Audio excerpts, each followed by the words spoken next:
So the front shocks are mounted on as the last video, and I've got it sitting at the right sort of ride height for where I want it.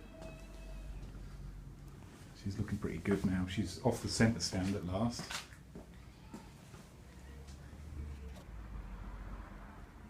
Yeah, I'm liking the look of that a lot. I'm actually starting to like these wheels more than I used to.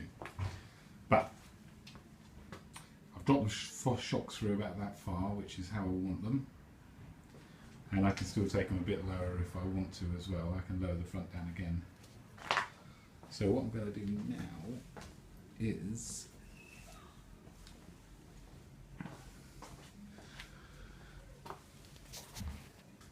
get the shock absorber mounted in there. So I've got to make a little bracket up. And it's going to sit around about there. I'm gonna let me move the tank.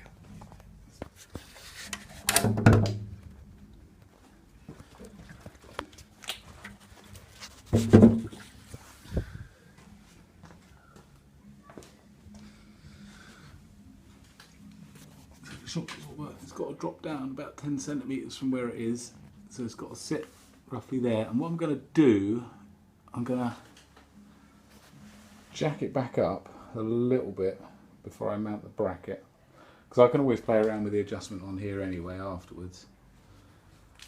But of course I'm going to have a little bit of sag when you sit on it, and this is where I want it to sit when you're sat on it. If that makes sense. Of course it makes sense. It always makes sense. Okay, so that's the next stage. Make a little bracket up for the rear and get it mounted on, and then that'd be great, because then I'll be able to move it around. It's a right pain in the arse at the moment.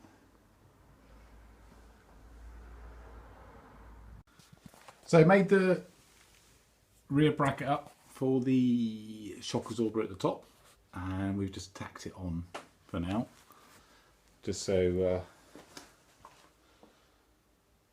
we can bounce up and down on it. And she's sitting at the right height. Everything's good so far. Yes, indeedy. So hold on, I'm going to put the tank on and show you what she looks like at the moment, and show you what we're going to do next.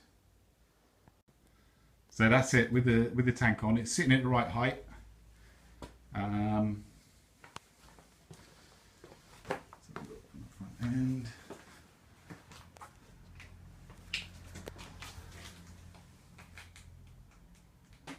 Yeah, she's looking really good at the minute. Okay, she's really come together now. So now, next things to do, we do have front wheel problems. We've got to make a disc that size fit a wheel like that. That's going to be an issue.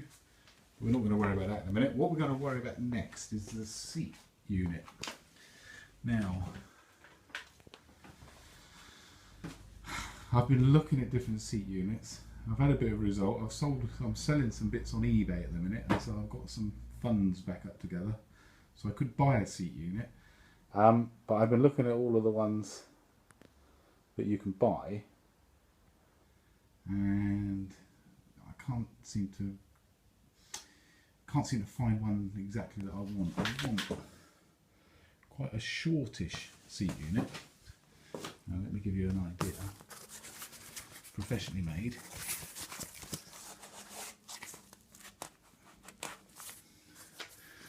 Professionally made. A bit shorter than that.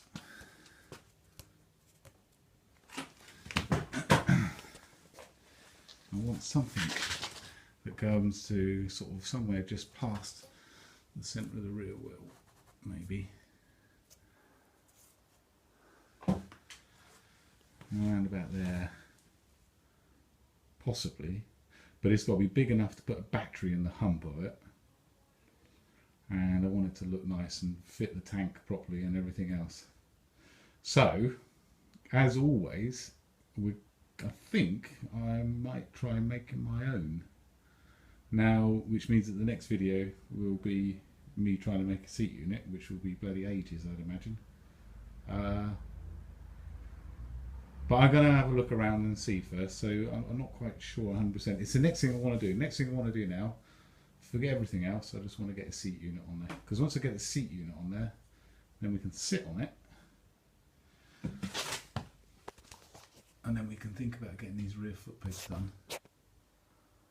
Because once the foot pegs are sorted out, or the brackets for the foot pegs are sorted out, I could then tidy up the frame and get all of the, just rip the engine up and get the frame painted and sorted out and continue on with it from there. So the seat unit is the next job. She's looking fantastic still, I think. Front wheel, we'll be thinking about that all of the time that we're thinking about the seat unit as well, so we'll see what happens first. Okay. Say goodbye, bike.